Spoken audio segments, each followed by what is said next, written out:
parang maiiyak ka na. Parang nakita mo pa lang yung magsasalita, parang na na yung puso mo. Parang kinukurot na yung puso mo.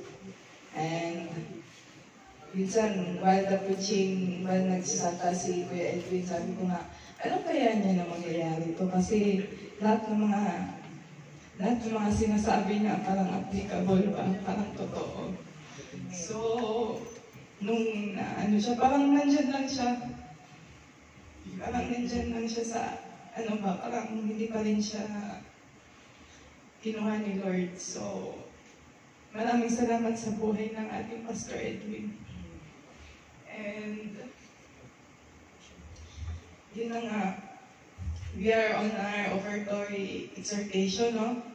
Gusto ko lang pong ipaalam sa lahat na ang proceeds ng ating makukolekta ngayon ay ibibigay po natin as love offering para sa ating late Pastor Edwin, no?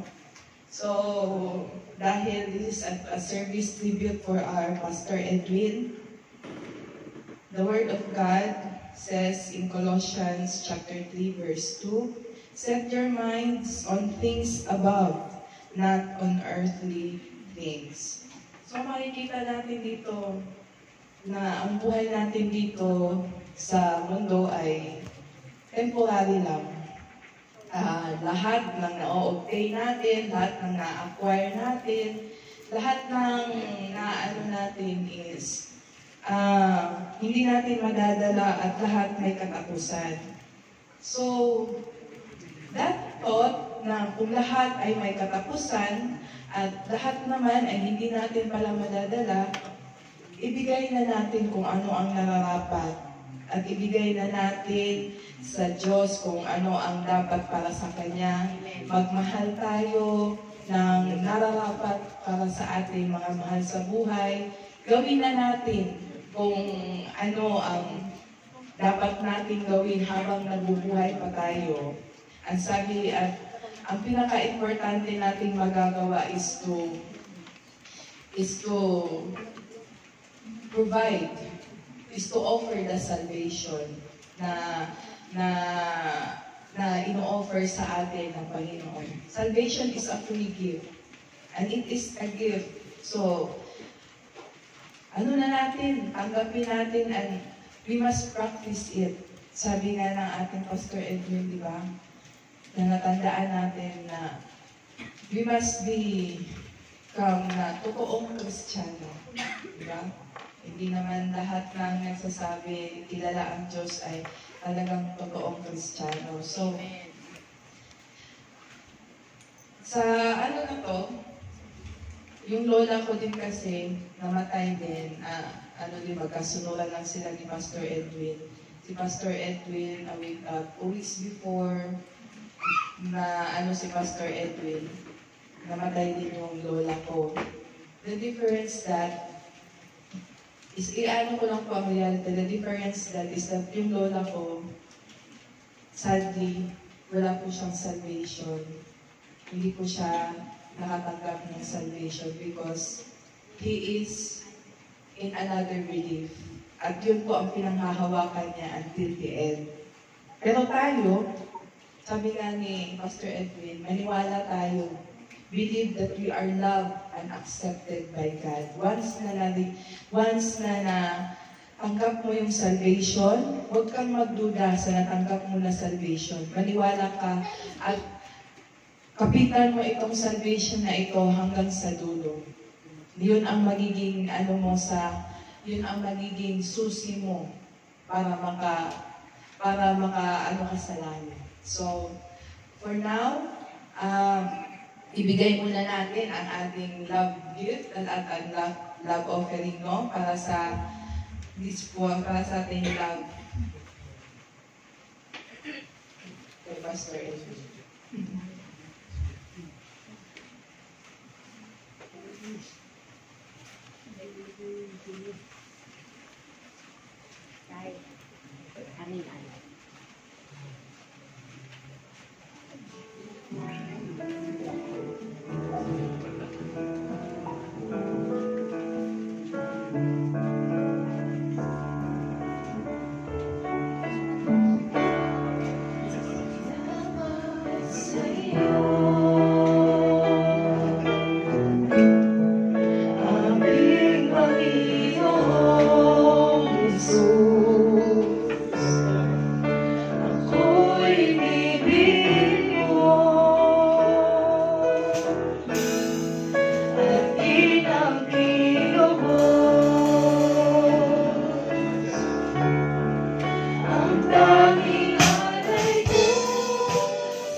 us pray, no?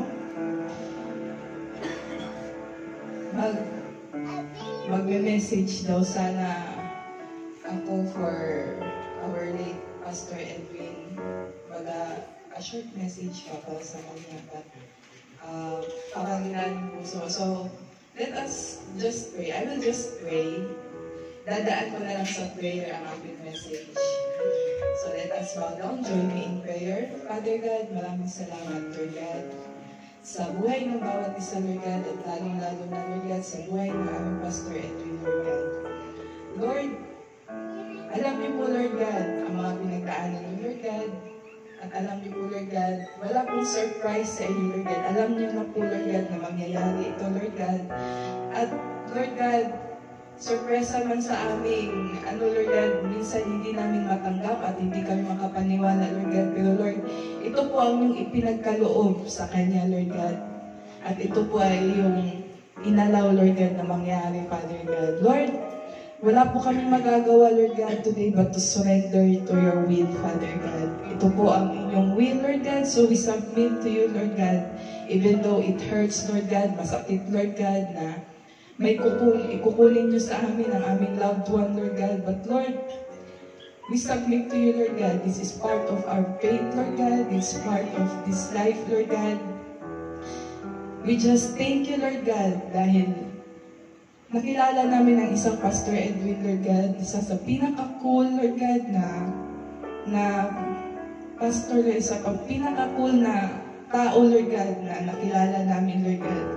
Ikaw po ang higit na nakakilala sa iyo, Lord God, sa Kanya, Lord God. And Lord, naniniwala kami, Lord God, na tapos na, Lord God, ang Kanyang paghihirap, Lord God. Tapos na, Lord God, ang Kanyang mga suffering dito, Lord God, physically, Lord God. And Lord, the thought, Lord God, na tapos na, Lord God, ang Kanyang paghihirap would bring us comfort, Lord God, na okay na siya ngayon, Lord God. Maraming salamat, Lord God, sa lahat, Lord God, na binigay niyo, Lord God.